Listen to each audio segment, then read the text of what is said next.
సంజన గారి విషయంలో ఈరోజు ఎపిసోడ్ నాకు వరస్ట్ అనిపించింది. నిజంగా worst episode of Saturday episode అనమాట.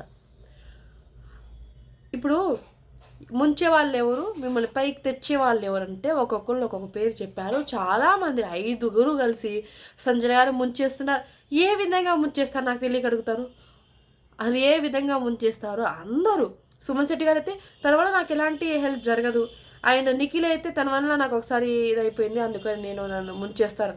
అసలు రీజనా అవి? అసలు రీజన్సేనా? అంతమంది కలిసి అన్నప్పుడు సో బిగ్ బాస్ అంటే ఎవరి మీదైనా ప్రాంక్ చేయండి, ఎవరి మీదైనా చెప్పండి, ఫ్యామిలీ వీక్ మీకు లేదు, అది లేదు, ఇది లేదు అని చెప్తే బాగుంటుంది. ఒక చిన్న పాప, ఇప్పుడు ఒక చిన్న బేబీని వదిలేసి ఆమె ఇక్కడికి వచ్చి ఊరకడం చేయడం, పొద్దున్న లెగడం, ఆచల్లో లేచి కూర్చోడం, తనకు తోచినంత తన ఓపిక బట్టి తను పని చేసుకోవడం కానీ, పని చేయడం కానీ, చేసి పెట్టడం కానీ, ఉరకడాలు, గేములు ఆడడం, తన సాయశక్తిలో ఆమె ప్రయత్నిస్తుందండి. కానీ మీ ఫ్యామిలీ వీక్ లేదంటే ఏ అమ్మకైనా అసలు మీరెవరు? అసలు నాకు ఫ్యామిలీ వీక్ లేవన్నా ఇన్ని రోజులు వెయిట్ చేసిందే దానికోసం.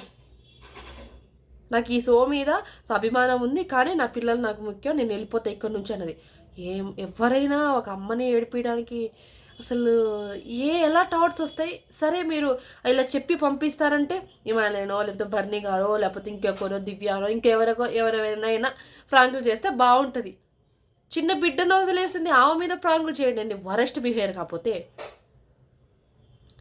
ఇక తనుజ గారి విషయంలో తనుజ గారిని ఇమానుయల్ అనమాట, తన వల్ల నేను మునిగిపోతానంటే తను ఉంటే నాకు డిసిషన్ మేకింగ్ చాలా కష్టంగా ఉంటుంది అన్నాడు.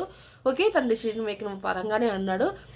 టాప్ 1 టాప్ 2 మధ్యలో ఇంత బాండింగ్ ఎక్స్పెక్ట్ చేయడం ఈ 8 సీజన్లలో ఇదే హైలైట్ అనిపించే నాకు.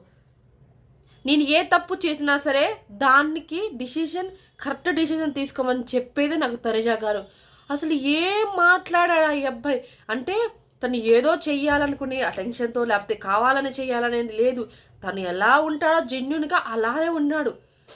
నిజంగా అనిపించింది, అబ్బా ఇంత మంచి పర్సన్ని విన్నర్ చేయకపోతే ఇంకెవరిని చేస్తారు మీరు విన్నర్ అనిపించింది నాకు. బేసిక్ ఒక మాట చెప్పాలంటే బాగా చెప్పారు తనయ్య గారి విషయంలో. దివ్య గారు బర్నీ గారు దివ్యను ముంచేస్తారంట. ఏ విధంగా? అసలు దివ్య గారి వల్లనే బర్నీ గారు మునిగిపోయింది. ఆ విషయం తెలియదా మాత్రం కదా. ఇంకొకటి, బర్నీ గారు నాకు సుమన్ శెట్టి వల్ల కొంచెం బాగుంటుంది అన్నారు. దివ్య గారు అంటే వాళ్ళిద్దరు బాగుండి కొంచెం బాగానే ఉందనుకోండి.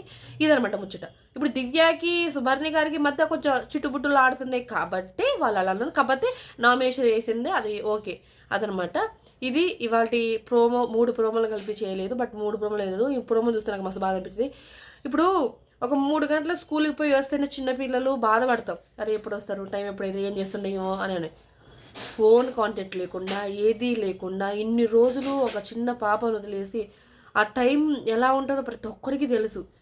యాజ్ ఏ మదర్గా చెప్తున్నాను, నిజంగా చెప్తున్నాను. చిన్న పాపను వదిలేసి వచ్చేది అంత అవసరం ఏంటంటే కెరియర్, పిల్లల కోసం తను వచ్చింది. తను ఏదో ఫేమ్ తెచ్చుకునే కాదు, పిల్లల ఫ్యూచర్ బాగుండాలి, తన పిల్లలు పెద్ద అయ్యాక తన గురించి నెగిటివ్ ఉన్నాయన్నీ పాజిటివ్గా మాట్లాడాలని తను ఇక్కడికి వచ్చింది. అలాంటి వాళ్ళు మనం హెల్ప్ చేయాలి, ముందుకు తీసుకెళ్ళాలి అంతే. తను చేసే చిన్న వాటిలో ఓకేలే, కానీ కొన్ని మాటలు జారుతారు ఓకే, కానీ మిగతా అన్నీ మాత్రం పిల్లల కోసమే వచ్చింది ఆమె ఇక్కడికి. ఇది ముచ్చట అనమాట. నాకు వరస్ట్ అనిపించింది. ఇంకా ఎవరి మీద ఫ్రాంకులు చేస్తే బాగుండే, కానీ సంజన గారి మీద చేయడం నాకు నచ్చలేదు, నిజంగా నచ్చలేదు అబ్బా. మీరేమనుకోండి.